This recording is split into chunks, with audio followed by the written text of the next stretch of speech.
nabanggit ko last time on your show about Congressman Edwin Garjola na may over 20 billion projects dito. Over the weekend kasi, may isa akong kasamahan sa Kongreso na nagsabi, bakit hindi lang ni Leandro isa publiko ang listahan? Ang sagot dyan na banggit ko na kanina, pero yung isa is, ayoko naman na magalit sa akin yung buong Kongreso. Pero dahil siya ay nanawagan na isa publiko ko, pwede kong banggitin ang insertions niya. Ito po ay si Bicol Saro Party List Representative Terry Redon. Si Bicol Saro Party List po ay may 150 million pesos road project insertion sa Pamplona at Pasacao, Camarines Sur. Ito pong dalawang line items, 75 million pesos each, were awarded to the same company, Bicol Gold Rock, at a winning price of 73.5 million pesos, which is 2% below the approved budget. And this same company, Bicol Gold Rock, has cornered the majority of projects like this in this area. Kaya just to give that one little example, kasi nanawagan naman si Kong Redon na ilabas ang listahan, pwede niyang i-check kung tunay ba na ang Bicol Saro Party List ay nag-submit ng 150 million pesos road projects sa Camsur, at pwede natin tingnan kung may kaugnayan ang Bicol Saro Party List sa Bicol Gold Rock na contractor. Okay, but I'd like to...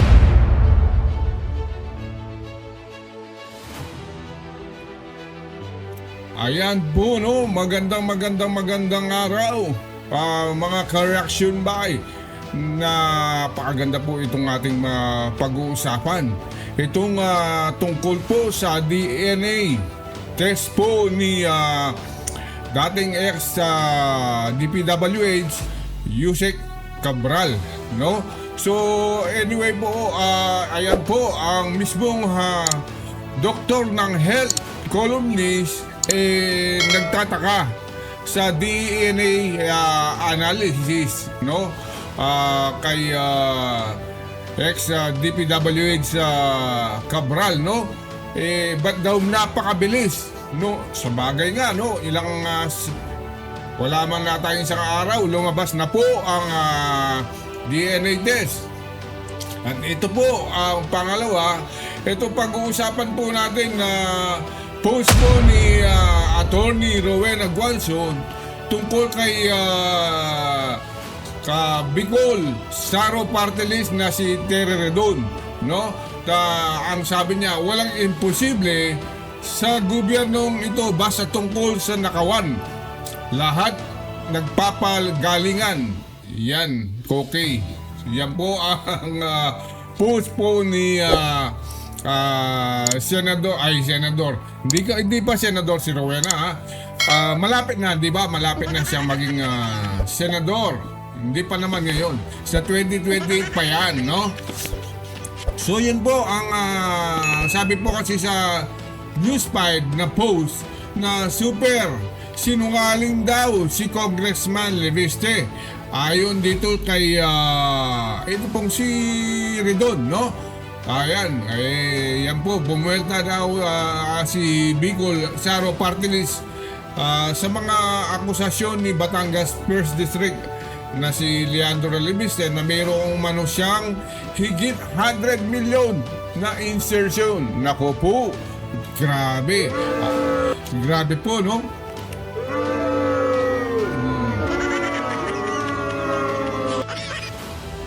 Ayan po, yan po ang naging panayam yan tungkol dyan po sa mga binanggit po ni kayo po ba ay naniniwala? Ayan, mas naniniwala po kami kasi kay Congressman Leandro Leviste, di ba? Mas paniniwalaan nyo ba si Kokey? Di ba? Oo. Si Kokey nga daw no? Mamaya tignan natin kung anong mga reaksyon ng mga masang Pilipino. Yan. So yan po. At meron din po tayong short video, no? Sa tungkol isang ebidensya na naman po ito kay dating ex-DPWH sa Cabral, ha? Get ang lugar kung saan di umano nahulog ang dating DPWH Undersecretary na si Maria Catalina Cabral. Yan po ay short video lang muna, pero mamaya sabay-sabay po natin panoorin, no? So, at huwag nyo mo rin po kalimutang mag-like, subscribe, at yan po, masayang-masaya na tayo dyan. So, yan po, pag-uusapan na ho natin tungkol dito kay isang health columnist, no? Na dati daw ay yung DNA ay napakabilis. Ayan po, sandali lang at basahin po natin sa video ito.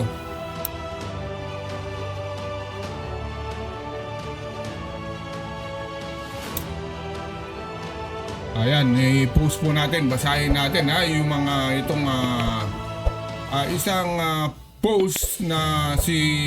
So yan po, no, sabi niya, hindi na ano yung pangalan nitong post na to. Sabi niya, pinost lang kasi repost lang ni Rob Rance, no? So sabi niya, true, kahit dito sa US, naabot ng weeks ang DNA test, hindi isang araw. Ayan po sa Amerika, mas tao dyan, siguro naman mas updated po ang Amerika dito sa ating Pilipinas, no?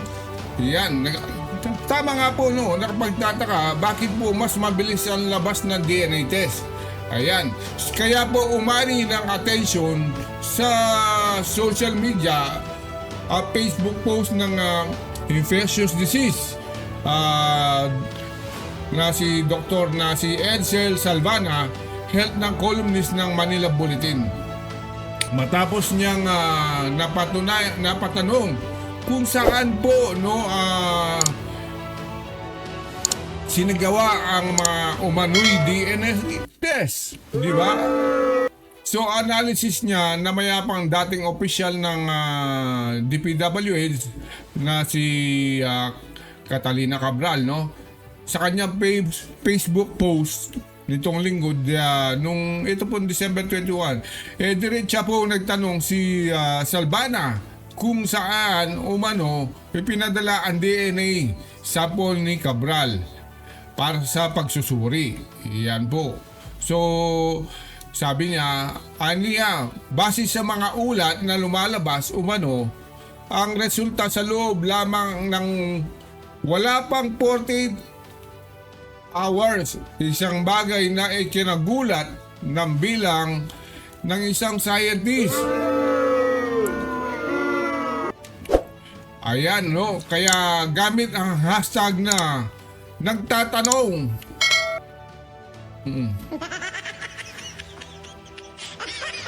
Ba't nawala? Sandali lang po, Choto.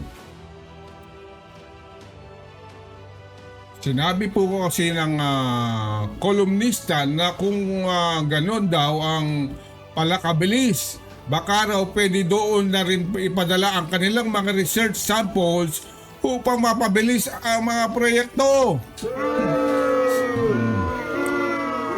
Yan.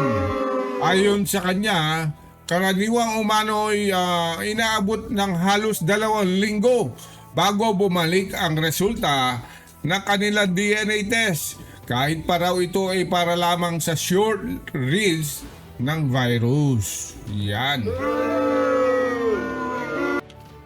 Anyone know where they send Yusek Cabral's DNA for analysis? If what reported is accurate, they got the results back in less than 48 hours. Naku po, no? Ito po ay isang health analysis doctor na talagang na-question po si ito po kasi nagbanggit dito na naglabas mismo ay si si John Vic Remulla na lumabas na ang DNA test. Paano po kaya nangyari yung doon? Yan. Kaya dyan po nagtataka. So, meron bang mga hocus-pocus ba dyan? Diba? So yun po, addendum. Sa addendum naman ng kanyang post, ipinaliwanag ni Silvana na posible namang magawa sa ganoong kabilis na panahon ang PCR RFLP testing. Ngunit nangangailangan ito ng isang high volume laboratory na may malawak na karanasan. Yun. Kaya ito, umani na naman ito ibang reaksyon at komento mula sa mga netizen. First question po, ayan. Also sa bilis ng DNA test nila,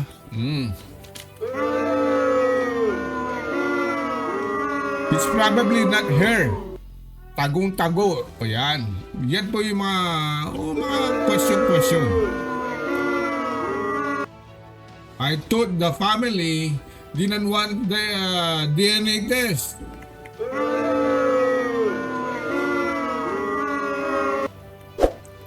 Why do they need DNA when they are dental records and fingerprints?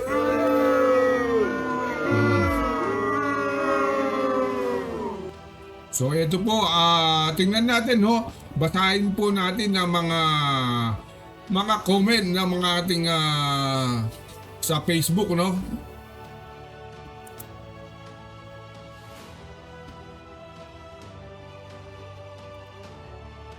Ayan, anong sabi po ni... So ayan po, hindi ko na babanggitin ang mga pangalan. Binurado na po natin para for safe din, pero kahit pwede naman din nating broadcast kasi ang Facebook po yan ay naka-broadcast. Kaya kung kayo po ang i-search niyo po, ayan sa kay Rob Francis, makikita niyo po kung sino po nagme-message.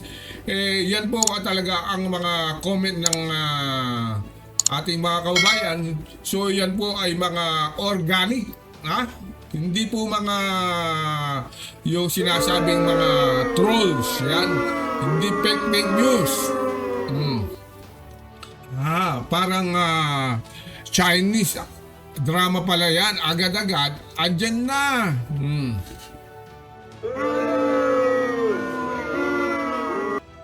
Ayan. Wow, scientific na accurate pa.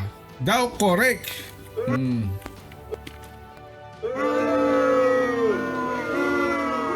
Ayan, I guess he can bend DNA results.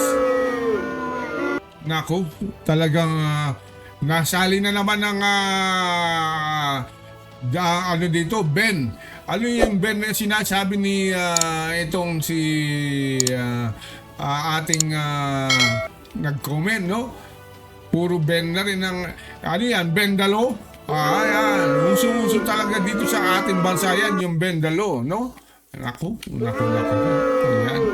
Ayan, abracadabra, sis bomba na naman. Naku, ghost DNA results. Group effort. Naku.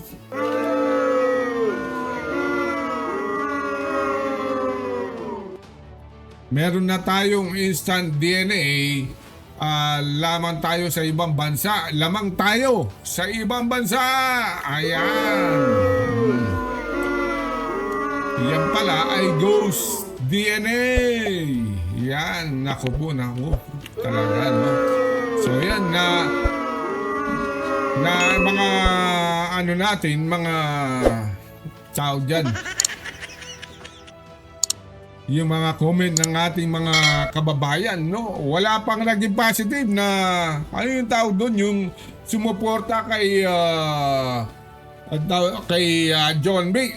Ang suportado nila talaga yung mga katotohanan po yan, hindi speculation, So kailangan po ito maipaliwanag ng ating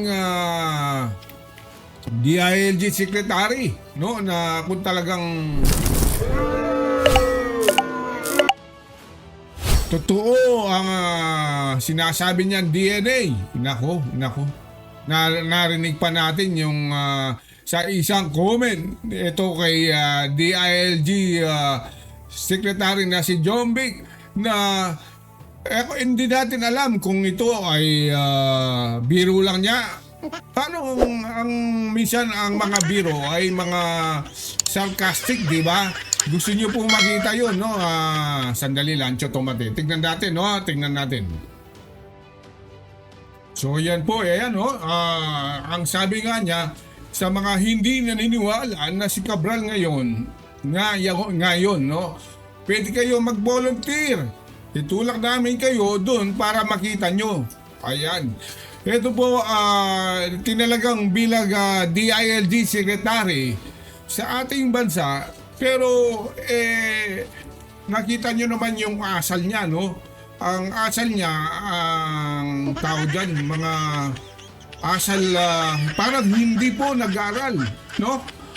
Totoo naman po, kahit sino pong dyan, salitang tambay lang ho yan, no? Mga salitang pangkalye, mga ganyang galawan, no? Diba? Tanong ko lang, galing ka ba sa kalye-kalye dyan, sa mga kanto-kanto, Remulla? Oh, di ba nag-aral ka? Oh, di ba? Sayang lang naman yung pinag-aralan nyo diyan sa iba-ibang bansa at tinalaga kayong anong tawag dyan, isang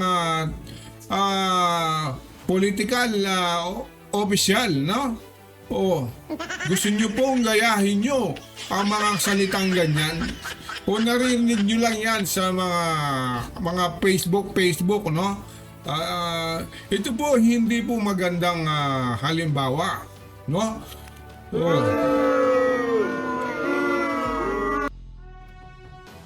Hindi po yan. Hindi po magandang halimbawa, lalo na sa ating mga kababayan. Sasabihin mo na itulak namin kayo doon para makita nyo. Ayan. Grabe po, no, yung mga... hindi nyo ba pwedeng sabihin yung... na gagawa tayo ng example, kagaya mga maniking lang na kung ano mangyayari yung talagang size ng tao, yung bigat, para kung talagang yun example. Pero huwag mo sabihin gagawang mag-volunteer na itutulak mo ang isang tao na talagang buhay. Pero pwede naman kayong gumawa ng mga talagang maniking, kung gaano ang ano yung style ng tao, kung ano yung texture ng tao, kung ano mangyayari. Ganun lang mo naman. Madaling sabihin na yan sa media. Pero yung sabihin nyo na magbo-volunteer na itutulak dyan sa bangin, naku, napaka... parang pangit na hemplo yan sa publiko, di ba? Grabe po. Ano ito, pabiro lang ho ba yan, John Vic?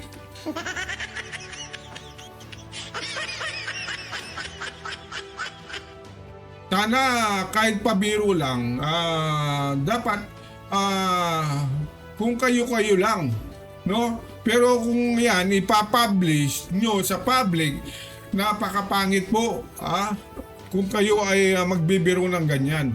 Paano po kaya kung ang mga taong bayan, sinabihan kayo, halimbawa, kayo mismo, ang magbo-volunteer, papayag ho ba kayo? Papayag po ba kayong kayo ang magbo-volunteer sa halimbawa, botohan, no? Nagbotohan na kung sino pipiliin na mag-volunteer, papayag po ba kayo? Kaya ang tanong.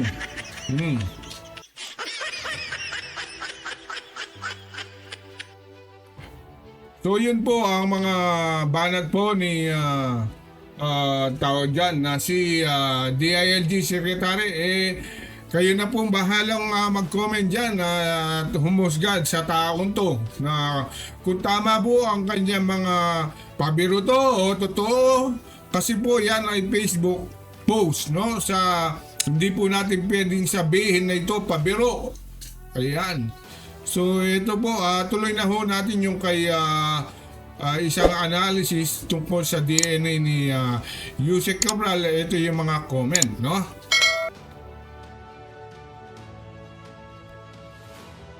Ito po, no, basahin po natin yung isang comment din. Sabi niya, dinoktor na rin ba ang ebidensya?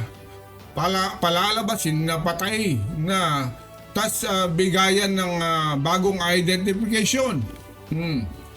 Kahit ano yun, lisensya siguro to. Siyensya gusto nang manipulahin ng administrasyong ito para mapagtakpan ang mga anomalya sa flood control.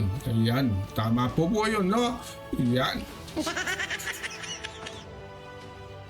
DNA, wala pang isang oras. Aba, level up ang Pinas. Di naman talaga patay si Cabral. Gusto nila idiin si Pulong bagong script ng bangag na admin.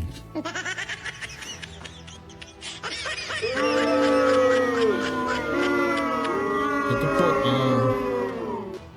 sabi niya, may dugo daw doon sa pinangyarihan. Bakit di kunin yung sample ng dugo? Pwede ba yan? Kahit tuyo na ang dugo. Ganun po, no? Mamaya i-comment po natin, ha? Hindi ko po tingnan po natin, tanungin natin si doktor, tawagan natin kung pwede kahit tuyo na yung dugo, ha? Sabi niya, that is true. Yung sa akin, isang buwan. Kaya po, no, DNA test, isang buwan na. Parang yung unang-unang nga comment, parang nanood lang tayo ng teledrama, no? So, ayan, sabi, the usual John Big. Ayan, bakit? Baka Google app gamit nila sa DNA testing. Nako.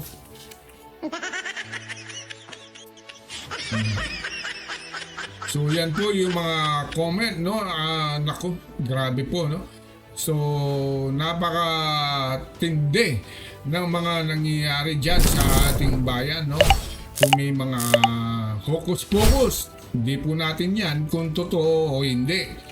Sabi nga ni ayan, nakita nyo naman yung post natin, kung gusto nyo po daw mag-volunteer, sabi ni John Vic, para itulak daw sa bahingin, no? Magandang sample yan. Dito na ho tayo kay sabi niya, sinungaling daw si tawag dyan, etong si Redon, no? Sabi niya, sinungaling daw si Leandro Levise. Naku, grabe. So, ayan po ang post, ha. Sabi niya, ayan, sabi pa nga ni Rowena Guanzon, walang imposible sa gobyernong ito. Basta tungkol sa Nakawan, lahat ay nagpapagalingan. Okay! Yan. Okay pala, no? Okay. Sabi ng News 5, siguro ito po, repost lang ng News 5. Super sinungaling daw si Congressman Leviste. Bumuelta si Bicol Saro Party List Tereredon sa akusasyon ni Batangas First District Representative Leandro Leviste na mayroong umano siyang higit 100 million na insertion. Sa panayam sa kanya na programang sa totoo lang, ng 1PH, sinabi ni Redon na imposible ang paratang dahil ngayon taon lang daw siya naging kongresista at wala siyang kongreso noong binabalangkas ng 2025 na national budget. Naniniwala po ba kayo dyan?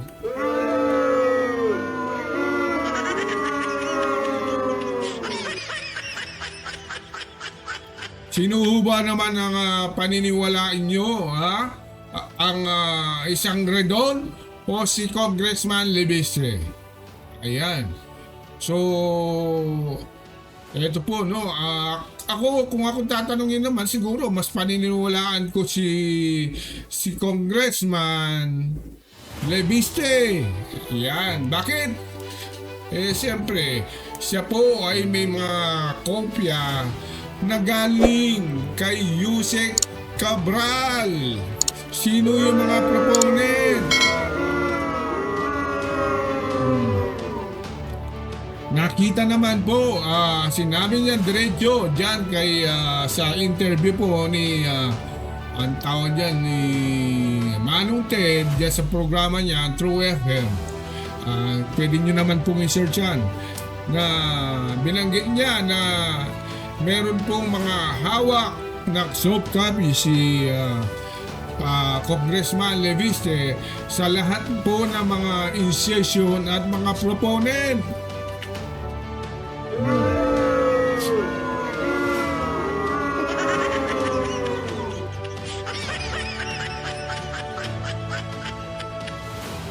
So ayan po, no, tingnan nyo po ha. Mamaya tingnan natin ang buwelta po ni sa post ni Congressman Leviste dito sa mga akusasyon nito ni Saro party list ng Bicol, no? Ayan. Ano na po kaya yung iniimbestigahan ni Redon na to, no? Yung sa tao dyan, just yung beach dyan sa Maynila, yung pinagawa ni Tatay Digong. Ayan, ano kasi pangalan yan? Alam ko na, yung Dolomite Beach. Sabi niya, nung November daw no? 17. Ano na ngayon? Halos January. Tama. November 17. Yan. November 17 ng 2026. Yan, hindi pa pala tapos magsalita to Yan, sabi niya November 20, November 17 o kalagitnaan ng November, di ba? Isa naman, kasinungalingan ba yan o hindi? Tanong, yan lang ang tanong.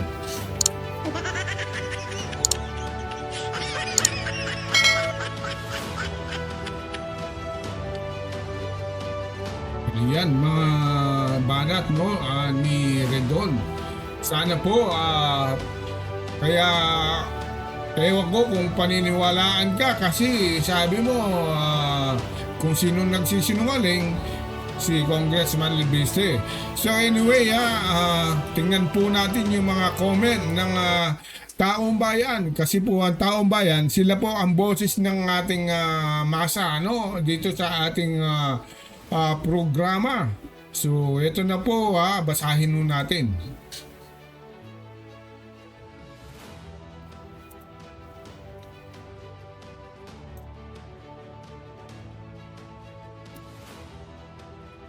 Yan, anong sabi?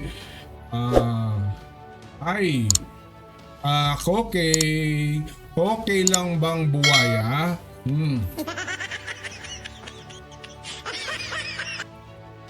Sabi niyong isa, evidence versus your word. Naku, totoo naman, si Congressman Leviste, meron siyang ebidensya. Ikaw, wala kang ebidensya. So yun, the pisngi tells it all. Ang kapal po. Opo, talagang makapal. Sa pisngi pa lang, makapal na. Tingnan mo naman. Huwag ka na kaigit na si Kokey. Naku. Tinawagan po ito pambansang Kokey. Yan, tanong lang tanong. Ba't puro kayo Kokey? Mga reaction nyo dyan, no? Mga nagkukumen, puro Kokey. Sabi niya, defense move activated. Grabe, no?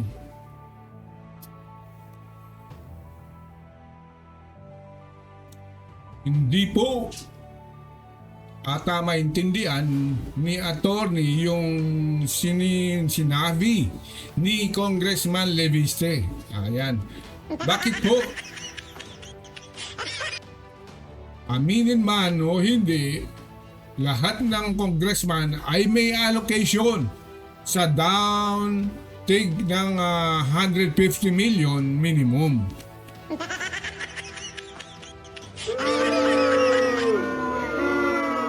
Sabi niya, depende. kapag malakas ka kay speaker, bilyon pa yan. Mga naman, no?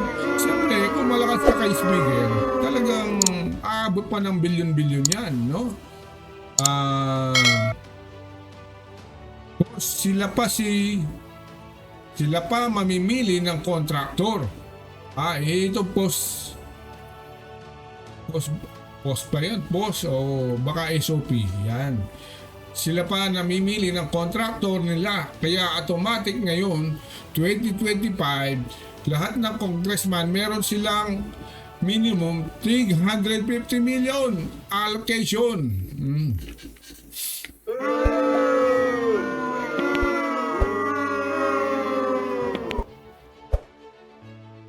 Ito, sabi niya, hamon ka ng hamon, o ayan, pinagbigyan ka ni Congressman Libiste.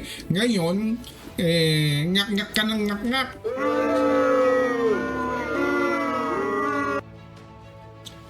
Totoo nga naman, ikaw mismo naghamon kay Congressman Libiste dun sa sinabi po, interview niya kay tao dyan kay si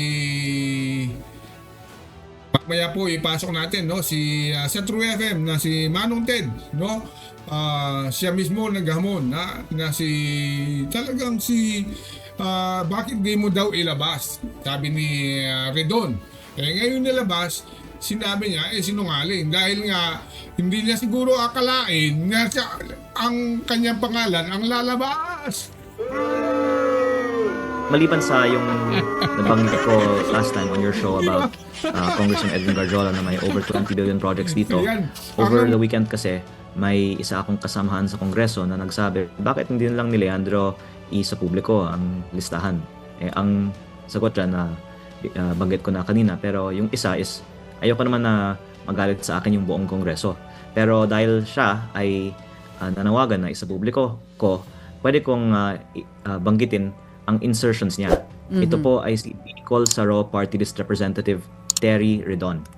Si Bicol Saro Party List po ay may 150 million pesos road project insertion sa Pamplona at Pasacao, Camarines Sur. Ito pong dalawang line items, 75 million pesos each, were awarded to the same company, Bicol Gold Rock, at a winning price of 73.5 million pesos, which is 2% below the approved budget. And this same company, Bicol Gold Rock, has cornered the majority of projects like this in this area. Kaya just to give that one little example, kasi nanawagan naman si Kong Redon na ilabas ang listahan, pwede niyang i-check kung tunay ba na ang Bicol Saro Party List ay nag-submit ng 150 million pesos road project sa Camsur, at pwede nating tingnan kung may kaugnayan ang Bicol Saro Party List sa Bicol Gold Rock na kontraktor. Okay, what I'd like Bagay-bagay kasi, parang lahat dito ay palpak.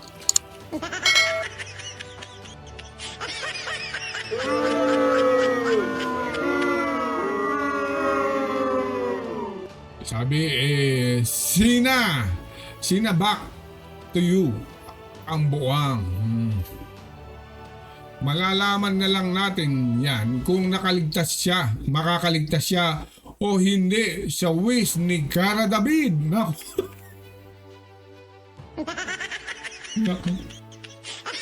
Ridon, di ba mataas ang malakas ba pangangatawan mo? Kasi pag si Cara David po ang nag-wish, minsan talaga nagkakatotoo, lalo na yung sa mga korap na opisyal. Naku po. Sana po, wag naman kasi dapat managot muna bago kunin ka ng sa itaas, sa baba, o sino man. Yan. May nauna na. Isa sa kanila, waiting kami ng susunod. Nako.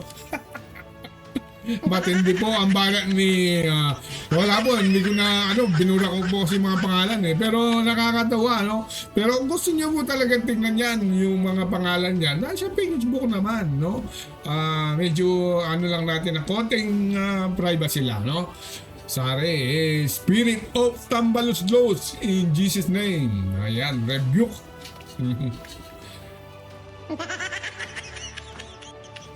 Eto na naman! Naku, grabe na to. Sabi niya, okay ka pa ba? Okay? Pare ko!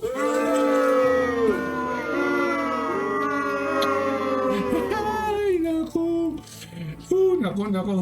Grabe, Ito tinawag siya ng ang tawag dyan. Tinawag siya pangbansang kokey. Naku. Nakakatawa talaga So anyway, dito muna ho tayo dito sa mga parang hinahanap pa rin ng ebidensya diyan sa pinangyarihan ng pagkabagsak diyan. Kung sino man yan ang bumagsak, naku.